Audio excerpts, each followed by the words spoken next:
어느 가을날 한 낡은 동주민센터 복지 창구 앞 허름한 낡은 점퍼를 입은 노인이 서류 뭉치를 들고 서 있었습니다. 그 앞에는 20대 후반으로 보이는 젊은 여직원이 있었죠. 어르신, 천천히 말씀하셔도 괜찮아요. 제가 다 도와드릴게요.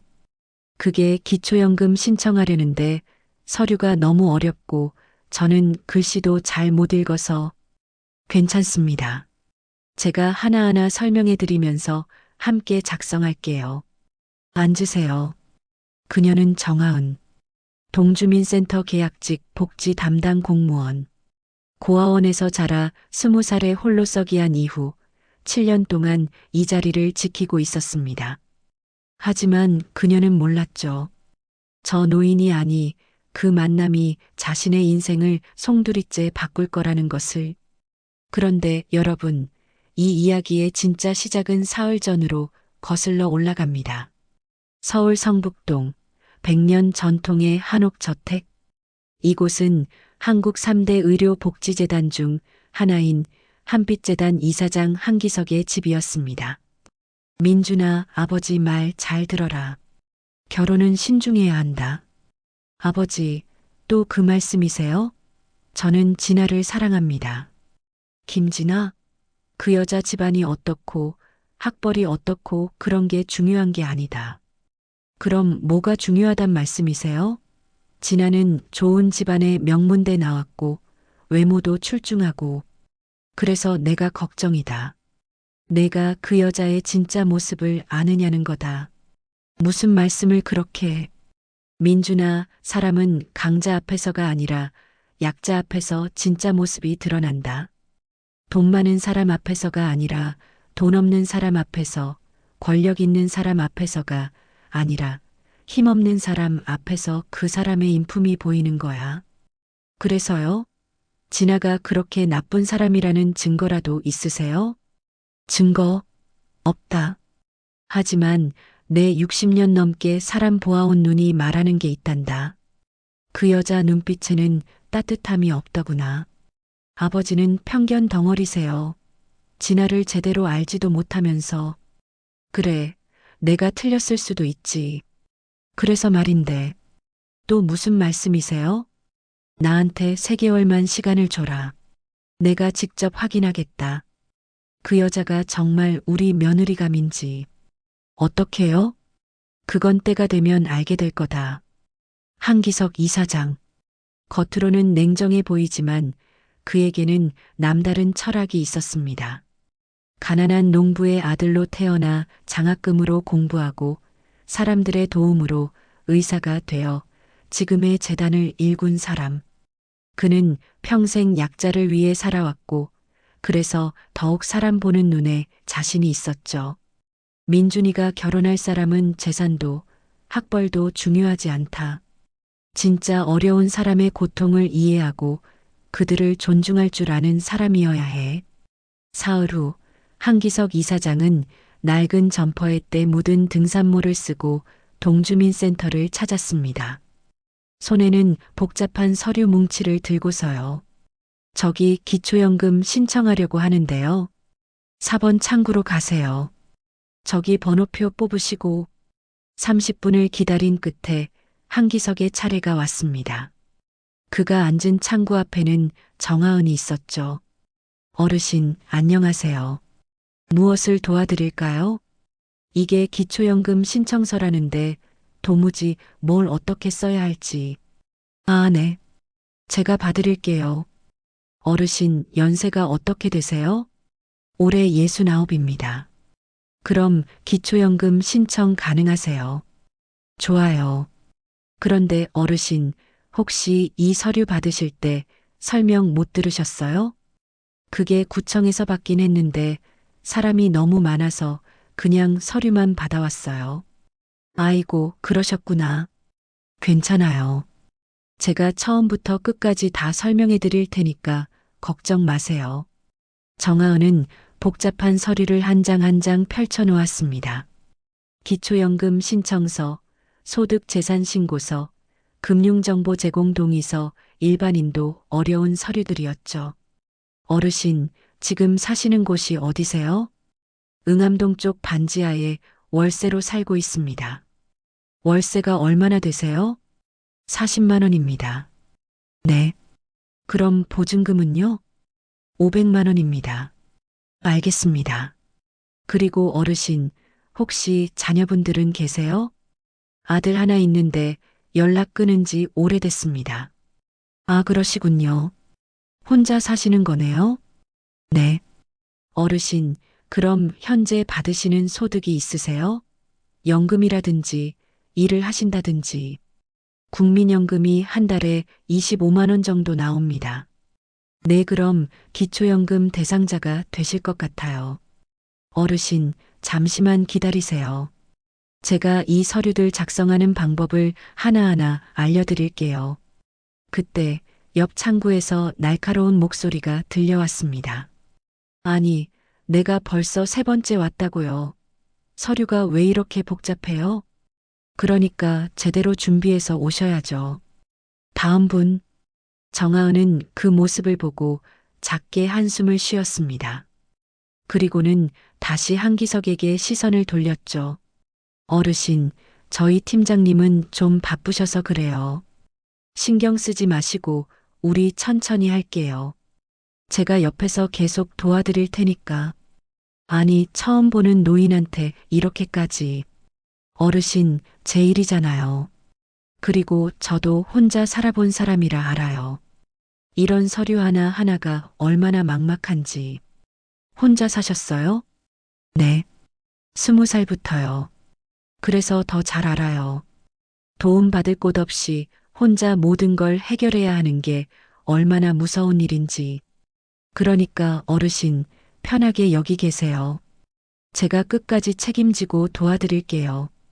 정하은은 그렇게 1시간 동안 한기석 옆에 앉아서 모든 서류를 함께 작성했습니다. 한 줄 한 줄 읽어주고 어디에 뭘 써야 하는지 알려주고 심지어 볼펜을 잡는 손이 떨리자 직접 손을 잡아 글씨를 쓰도록 도와주기까지 했죠. 고맙습니다. 정말로. 천만에요, 어르신. 그리고 이거 보세요. 여기 제 명함이에요. 혹시 서류 처리 과정에서 궁금한 거 있으면 언제든 전화 주세요. 제가 다 챙겨드릴게요. 명함까지. 당연하죠. 어르신 담당이 저니까요. 아, 그리고 한 가지 더요. 어르신, 혹시 기초수급비도 신청해 보셨어요? 그게 뭡니까? 어르신 같은 경우는 기초생활수급자 자격이 될 수도 있어요. 그럼 생계급여, 주거급여, 의료급여까지 받을 수 있거든요. 그런 게 있습니까? 네. 제가 지금 바로 확인해 드릴게요. 잠시만요. 정하은은 컴퓨터를 두드리며 한기석의 자격 요건을 꼼꼼히 확인했습니다. 그리고 10분 뒤, 어르신, 좋은 소식이에요. 기초생활수급자 신청 가능하세요. 이것도 지금 바로 신청하시죠. 지금요? 또 서류를. 괜찮아요. 아까 작성한 서류 대부분이 중복돼요. 제가 금방 해드릴게요. 그렇게 정하은은 한기석이 받을 수 있는 모든 복지 혜택을 찾아내어 신청서를 작성해 주었습니다. 점심시간이 훌쩍 지났지만 그녀는 자리를 뜨지 않았죠.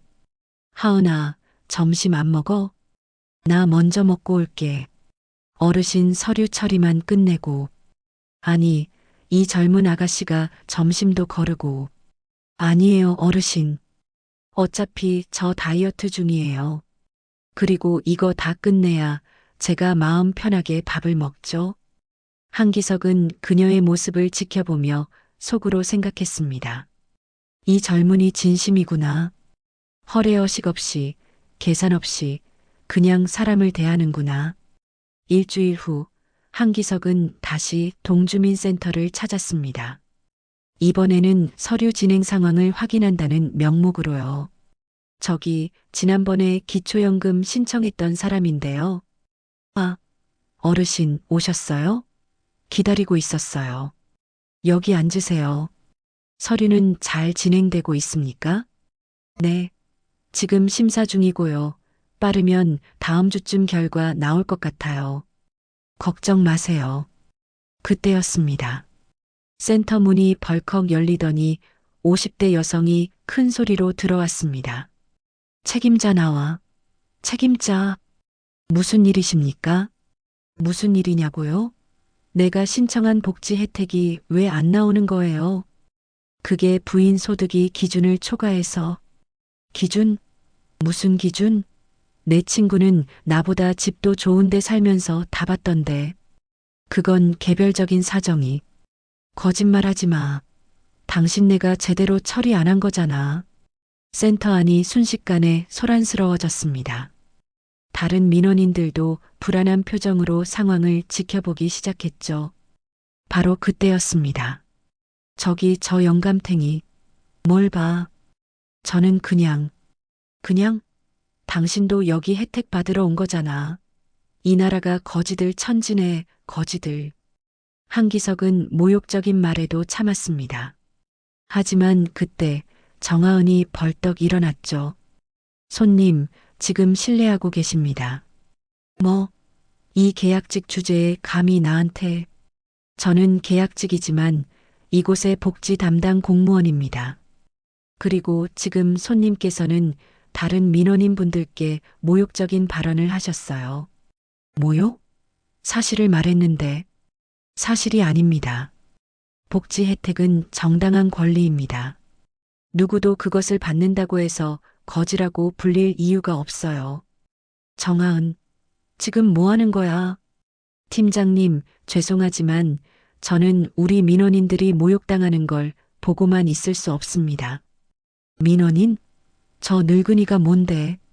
어르신, 괜찮으세요? 아, 네, 저는.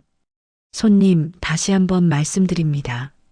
어르신은 이곳의 소중한 민원인이시고 정당한 절차에 따라 복지 혜택을 신청하신 분입니다. 그 누구도 그분을 모욕할 권리는 없어요. 당장 너희 위에 사람 불러. 내가 가만 안 둬. 정하은, 그만해. 저분은 구의원 지인이야. 괜히 큰일 만들지 마. 팀장님, 죄송하지만 저는 제 원칙을 굽힐 수 없습니다. 그 순간 한기석은 정하은의 눈을 똑바로 보았습니다. 그 눈에는 두려움이 아닌 확신이 있었죠. 내가 하는 일이 옳다는. 아가씨, 네, 어르신. 고맙습니다. 그런데 괜찮겠습니까? 저 때문에 아가씨가 곤란해지는 것 같은데. 어르신, 저는 곤란하지 않아요. 제가 공무원이 된 이유가 바로 이거거든요. 정말 도움이 필요한 분들을 지키는 거요. 과장, 구청장, 다 불러. 무슨 일입니까? 과장님, 정하은 씨가 민원인분께 무례하게. 과장님, 사실과 다릅니다. 제가 설명드리겠습니다. 정하은은 차분하지만 명확하게 상황을 설명했습니다. 진상 민원인이 먼저 다른 민원인을 모욕했고 자신은 그것을 제지했을 뿐이라고. 하지만 정하은 씨, 민원인께 좀 더 부드럽게 대응할 수는 없었나? 과장님, 저는 부드럽게와 굴종하며를 혼동하지 않습니다. 민원인을 공손히 대하는 것과 다른 민원인의 인격을 지켜주는 것은 별개의 문제입니다. 이 젊은이 정말 대단하구나. 당장 저 여자 자르지 않으면 구청에 민원 넣을 거야. 손님, 민원 넣으실 권리 있으십니다. 하지만 저는 제가 한 일이 틀렸다고 생각하지 않습니다. 그 당당한 모습에 주변의 다른 민원인들이 하나둘 박수를 치기 시작했습니다. 맞아요. 저 아가씨 말이 맞아요. 우리도 사람인데 왜 욕을 들어야 합니까? 뭐야 너희들. 결국 진상 민원인은 아무 말도 못하고 센터를 나갔습니다. 하지만 정하은은 알고 있었죠. 이 일로 자신이 책임을 질 수도 있다는 것을. 정하은 씨, 내 방으로 와. 네. 잠깐만요. 누구십니까? 저는 방금 정하은 씨 덕분에 보호받은 민원인입니다.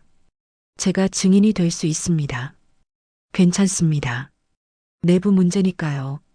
한기석은 지켜볼 수밖에 없었습니다. 하지만 그는 확신했죠. 저 젊은이가 진짜라는 것을. 여러분, 이 이야기가 궁금하시다면 구독과 좋아요 부탁드립니다. 앞으로 더욱 감동적인 이야기로 찾아뵙겠습니다. 2주가 지났습니다. 한기석은 세 번째로 동주민센터를 찾았습니다. 이번에는 독거노인 긴급지원 신청이라는 명목으로요. 저기 독거노인 긴급지원이요. 어르신, 안색이 안 좋으신데 괜찮으세요? 며칠 전부터 감기가 약 살 돈도 없고 밥도 제대로 못 먹었어요. 어르신, 여기 앉으세요. 제가 지금 바로 긴급지원 신청해 드릴게요. 정하은은 서류를 꺼내 빠르게 작성하기 시작했습니다. 그런데 그때 팀장이 다가왔습니다. 정하은 씨, 잠깐. 네, 팀장님. 이번 달 긴급지원 예산 다 소진됐어. 네. 하지만 아직 20일이나 남았는데요. 그래도 예산은 예산이야. 다음 달까지 기다리라고 해. 팀장님, 그런데 이 어르신 상태가 규정이야. 예산 없으면 못해. 팀장님, 긴급 지원은 긴급한 상황을 위한 거잖아요. 다음 달까지 기다리라는 건. 그럼 내가 돈을 내든가. 규정은 규정이야. 정하은은 한기석을 돌아보았습니다. 창백한 얼굴에 기침을 하는 노인. 그녀는 결심했죠. 팀장님, 제가 제 급여에서 먼저 지원하고 다음 달 예산에서 정산하면 안 될까요? 뭐, 내 돈으로? 네. 긴급한 상황이니까요. 아니, 아가씨. 그럴 수는 없어요. 어르신, 괜찮아요. 저 이번 달 지출 별로 없어요. 정하은 씨, 계약직 월급이 얼마나 되는데 그래? 200만 원도 안 되잖아. 알고 있습니다. 하지만 제가 쓸 곳에 쓰는 거니까요. 에휴, 맘대로 해. 나중에 문제 생기면 내 책임이야. 그날 저녁 정하은은 자신의 통장에서 30만 원을 인출했습니다. 한기석을 위한 식비와 약값, 그리고 생필품비였죠. 그녀의 월급은 180만 원. 월세 50만 원의 생활비를 빼면 항상 빠듯했습니다. 하지만 그녀는 망설이지 않았습니다. 괜찮아. 나는 젊으니까 조금 굶어도 돼. 하지만 어르신은. 다음 날 정하은은 30만 원과 함께 쪽지를 한기석의 집 우편함에 넣었습니다. 어르신, 이건 긴급 지원금입니다. 약 사시고 꼭 밥 드세요. 다음 주에 제가 방문해서 어르신 건강 확인할게요. 복지 담당 정하은. 한기석은 그 쪽지를 읽으며 눈시울을 붉혔습니다. 이 젊은이는 자기 급여에서 돈을 내면서까지. 그는 곧바로 재단 사무실로 전화를 걸었습니다. 나야. 정하은이라는 사람 신상 조회 좀 해줘. 네, 이사장님. 어떤 분이신가요? 동주민센터 복지 담당. 계약직. 알겠습니다. 그날 밤 한기석은 정하은의 신상 자료를 받았습니다. 그리고 그 내용을 읽으며 깊은 한숨을 쉬었죠. 대성고아원 출신 20살에 독립 3년간 편의점 아르바이트하며 독학으로 공무원 시험 준비 7년째 계약직 월급 180만 원. 자료 마지막에는 정하은의 통장 내역도 있었습니다. 매달 고아원에 10만 원씩 후원하고 있었고 나머지는 거의 저축도 못하고 생활비로 쓰는 빠듯한 살림이었죠. 이렇게 어렵게 사는 아이가 자기 돈으로 나를. 한 달 후 센터에 감사가 나왔습니다.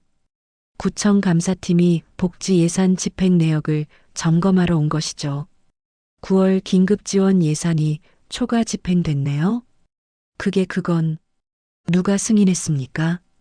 정하은 씨가 독단적으로 처리했습니다. 네. 정하은 씨, 당신 내 승인 없이 처리했잖아. 팀장님, 그건 팀장님께서 예산 없다고 하셔서 제 개인 돈으로. 개인 돈이면 더 문제지. 공적 업무를 사적으로 처리하면 어떻게 해? 정하은 씨, 설명해 보세요. 9월 20일경 독거노인 한 분이 긴급 지원을 요청하셨습니다. 건강 상태가 좋지 않아서 즉시 지원이 필요했는데 예산이 소진된 상황이었습니다. 그래서 제가 개인 돈으로 먼저 지원하고 다음 달 예산에서 정산하려고 했습니다. 그런 절차가 어디 있습니까? 없습니다. 하지만 긴급한 상황이었고 그분이 당장 다음 날까지도 버티기 어려운 상태였습니다. 그래도 규정은 규정이에요. 정하은 씨가 멋대로. 팀장님, 그때 팀장님께 말씀드렸을 때 맘대로 하라고 하셨습니다. 내가 언제? 9월 20일 오후 2시 35분경입니다. 4번 창구 앞에서요. 그건 증거가 있습니까? CCTV에 녹화되어 있을 겁니다.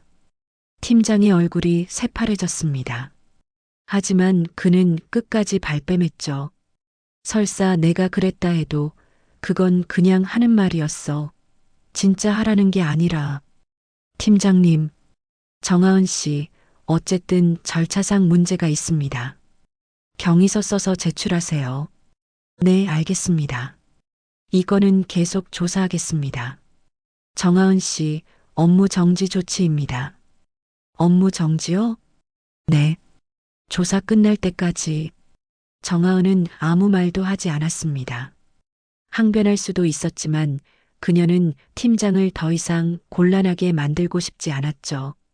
그날 저녁 정하은은 조용히 센터를 나왔습니다.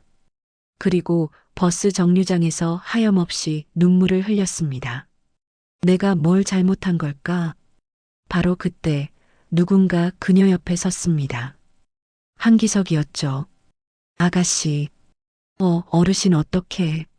센터에서 나오는 걸 봤습니다. 무슨 일 있었소? 아니에요, 괜찮아요. 괜찮을 리가 없지. 내가 다 들었소. 나 때문에 아가씨가. 어르신 잘못 아니에요. 제가 절차를 무시한 게 문제였어요. 절차보다 사람이 먼저 아니오? 그렇죠. 저도 그렇게 믿었는데 이 세상은 그게 아닌가 봐요. 아니요. 아가씨가 맞소. 세상이 잘못됐을 뿐이지. 어르신.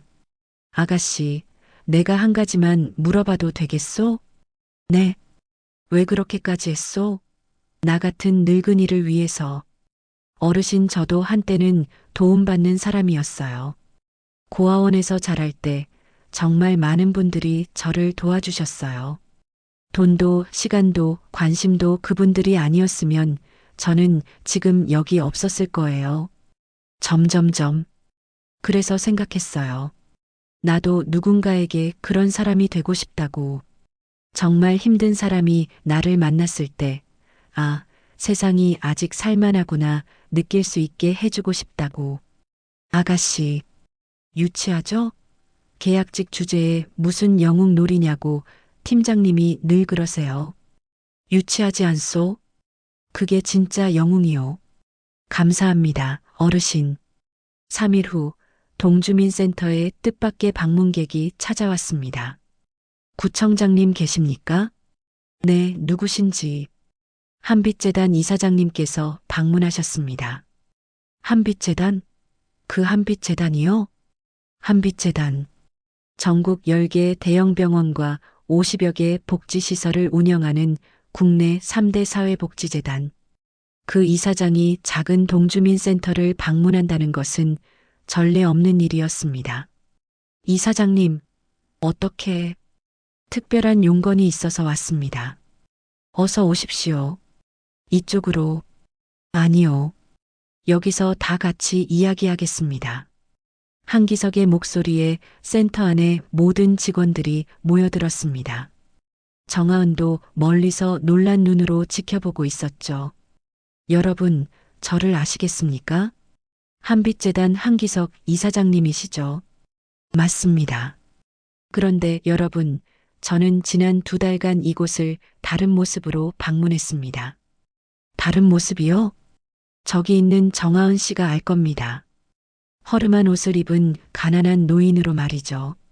어르신 아니, 이사장님. 정하은 씨, 깜짝 놀랐죠? 저는 몰랐습니다. 당연히 몰랐겠지요. 나도 숨긴 거니까. 여러분, 저는 지난 2달간 이곳에서 시험을 치렀습니다. 시험이요? 네. 우리 재단이 후원할 지자체 복지기관을 선정하기 위한 시험이었습니다. 서류가 아니라 진짜 현장에서 어떻게 일하는지 보고 싶었거든요. 그럼 저희를, 아니요. 정확히 말하면 사람을 시험했습니다. 그리고 한 사람을 찾았습니다. 센터 안이 숨죽인 듯 조용해졌습니다. 정하은 씨, 당신은 나를 3번 도왔습니다. 첫 번째, 복잡한 서류를 점심도 거르고 함께 작성해 주었죠. 두 번째, 나를 모욕하는 사람 앞에서 당신 자리가 위태로울 수 있는데도 나를 보호해 주었습니다. 세 번째, 예산이 없다는 이유로 나를 외면할 수 있었는데 당신 급여에서 돈을 내면서까지 도와주었습니다. 저는 그냥 제 일을 한 것뿐입니다. 아니요. 그건 일 이상이었습니다. 여러분, 복지란 무엇입니까? 서류를 처리하는 거? 예산을 집행하는 거? 아니요. 복지는 사람입니다. 진짜 어려운 사람의 고통을 이해하고 그들의 손을 잡아주는 것입니다. 하지만 이사장님, 저희도 규정이 있고, 규정? 당신은 정하은 씨에게 모든 책임을 떠넘기려 했습니다. 당신이 맘대로 하라고 승인해 놓고서 말이죠. 그건 나는 다 들었습니다. 그리고 CCTV도 확인했습니다. 구청장님, 이 팀장은 복지 업무에 적합하지 않습니다. 재배치를 건의합니다. 네, 알겠습니다. 정하은 씨, 당신에게 제안이 있습니다. 제안이요? 우리 한빛재단 사회복지사로 와주십시오. 정규직으로 연봉은 지금의 2배로 시작하겠습니다. 네. 하지만 저는 당신은 자격이 충분합니다. 학벌도 경력도 아닌 진짜 복지인의 마음을 가지고 있으니까요. 그 순간 센터 안에 다른 직원들이 박수를 치기 시작했습니다. 정하은은 눈물을 흘리며 한기석에게 고개를 숙였죠. 감사합니다. 정말 감사합니다. 고마워할 건 내 쪽입니다. 당신 같은 사람이 있어서 이 세상이 아직 희망적이라는 걸 확인했으니까요. 하지만 한기석의 진짜 목적은 따로 있었습니다. 그는 조용히 아들 민준에게 문자를 보냈죠. 민준아, 아버지가 찾은 사람을 만나보렴. 내가 찾던 진짜 사랑이 무엇인지 알게 될 거다. 2주 후 한빛재단 본사. 정하은은 떨리는 마음으로 이사장실 문을 두드렸습니다. 이사장님, 정하은입니다. 들어오세요. 문을 열고 들어간 정하은은 깜짝 놀랐습니다. 한기석 옆에 30대 중반의 잘생긴 남자가 서 있었으니까요. 정하은 씨 소개합니다. 내 아들 한민준입니다. 안녕하세요. 한민준입니다. 아, 안녕하세요. 민준아, 이분이 내가 말한 정하은 씨다. 아버지, 그런데 왜 저를? 앉으세요. 2사람 다. 이야기가 좀 길어질 것 같으니까. 3사람이 앉자 한기석이 입을 열었습니다. 정하은 씨, 사실 고백할 게 있습니다. 내가 동주민센터에 간 건 단순히 복지기관을 평가하기 위해서만은 아니었습니다. 그럼요. 내 아들의 신부감을 찾기 위해서였습니다. 네. 아버지, 민준아, 너 기억나니? 내가 3개월 시간을 달라고 했던 거. 그건 김진아 씨를 시험해 본다고. 맞다. 나는 김진아 씨도 시험했다. 똑같은 방법으로 가난한 노인으로 위장해서 그녀가 일하는 갤러리에 갔었지. 그래서요? 그녀는 나를 쫓아냈다. 여기는 당신 같은 사람이 올 곳이 아니다라면서 말이야. 그럴 리가. CCTV 영상 있다. 보고 싶으면 보여줄 수 있어? 그래서 나는 다른 곳도 찾아갔다. 복지관, 병원, 주민센터 여러 곳에서 여러 사람을 만났지. 그리고 정하은 씨를 만났다. 이사장님, 저는 들어주세요. 정하은 씨, 당신이 나를 대한 방식 그건 연기가 아니었습니다. 진심이었죠. 당신은 내가 누군지, 무엇을 가졌는지 전혀 모르는 상태에서 나를 사람으로 대해줬습니다. 아버지, 그래서 제 결혼 상대를 민준아, 우리 집안은 돈이 많다. 권력도 있다. 하지만 그게 다가 아니란다. 진짜 가문의 품격은 약자를 어떻게 대하느냐에서 나온다. 나는 평생 그렇게 살아왔다. 가난한 사람들을 위해 병원을 짓고 복지시설을 만들었다. 하지만 내가 죽고 나면 너는 그걸 지켜줄 수 있겠니? 김진아 같은 사람이 우리 집 며느리가 되면 점점점. 정하은 씨, 내 부탁을 들어주시겠습니까? 무슨 부탁인지 내 아들을 만나 주십시오. 연애를 하든 친구가 되든 그냥 서로 알아가는 시간을 가져보십시오. 이사장님, 저는 고아원 출신이고 학벌도 없고 그런 건 중요하지 않습니다. 당신에게는 그보다 훨씬 귀한 게 있습니다. 뭔데요? 사람을 보는 눈, 그리고 약자를 존중하는 마음. 이 두 가지는 돈으로 살 수 없고 학교에서 배울 수도 없습니다. 타고나는 거죠. 저 정하은 씨, 네, 솔직히 저도 당황스럽습니다. 하지만 아버지 말씀을 듣고 보니 궁금해지네요. 어떤 분이길래 아버지가 이렇게까지 하시는지 저도 궁금합니다. 이사장님 아드님이 어떤 분인지 그럼 됐습니다. 서두르지 마세요.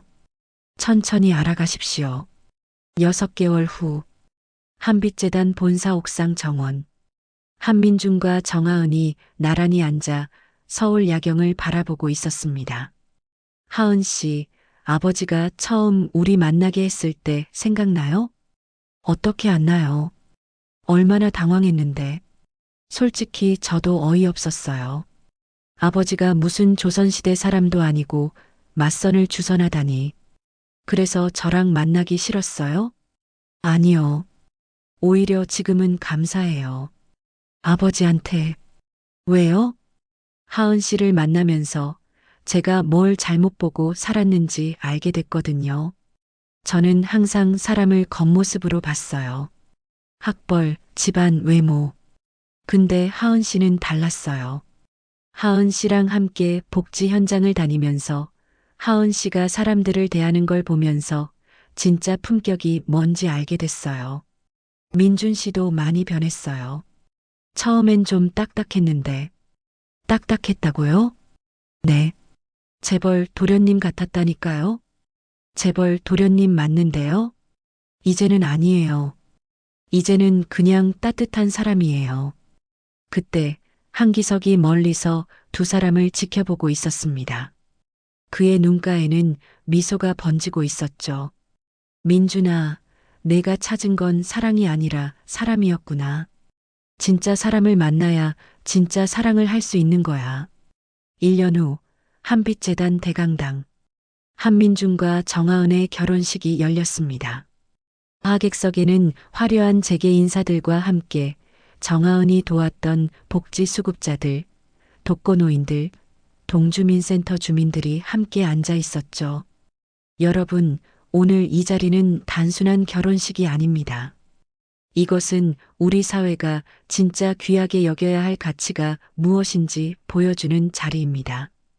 하객들의 박수가 터져 나왔습니다. 우리는 흔히 가문의 품격을 재산이나 명예로 평가합니다. 하지만 진짜 품격은 사람입니다. 특히 약자를 힘없는 사람을, 가난한 사람을 어떻게 대하느냐, 그것이 진짜 품격입니다. 하객들이 다시 박수를 쳤습니다. 정하은, 당신은 아무것도 가진 게 없다고 생각했겠지만 당신은 가장 귀한 것을 가지고 있었습니다. 진심으로 사람을 대하는 마음. 그것이 바로 우리 가문이 이어가야 할 진짜 유산입니다. 감사합니다, 아버님. 민준아. 네, 아버지. 너는 이제 진짜 부자가 됐다. 돈이 많아서가 아니라 진짜 사람을 얻었으니까. 알겠습니다, 아버지. 결혼식이 끝나고 피로 연장에서 한 독거노인이 정하은에게 다가왔습니다. 하은이 축하한다. 할머니, 오셨어요? 우리 하은이가 이렇게 큰 집 며느리가 되다니. 할머니, 이 모든 게 할머니 덕분이에요. 주민센터에서 할머니 만나지 않았으면 이사장님도 못 만났을 거예요. 무슨 소리야? 내 복이지. 아니에요. 할머니, 그리고 제가 도왔던 모든 분들이 저한테 준 거예요. 사람을 대하는 법을, 진짜 중요한 게 뭔지를. 그때 한기석이 다가왔습니다. 할머니, 감사합니다. 이사장님이, 할머니께서 우리 며느리를 잘 키워주셨습니다.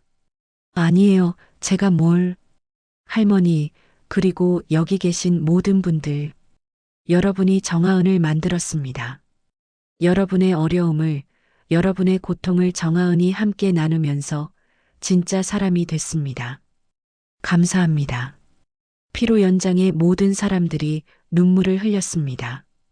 재벌 이사장이 복지 수급자들에게 고개 숙여 인사하는 모습, 그것이 진짜 가문의 품격이었으니까요. 3년 후, 정하은은 한빛재단의 사회복지이사가 되었습니다.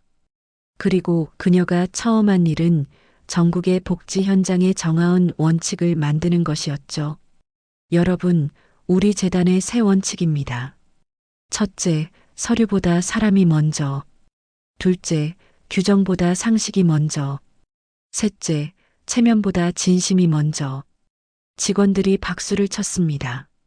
우리가 만나는 모든 사람은 민원인이 아니라 이웃입니다.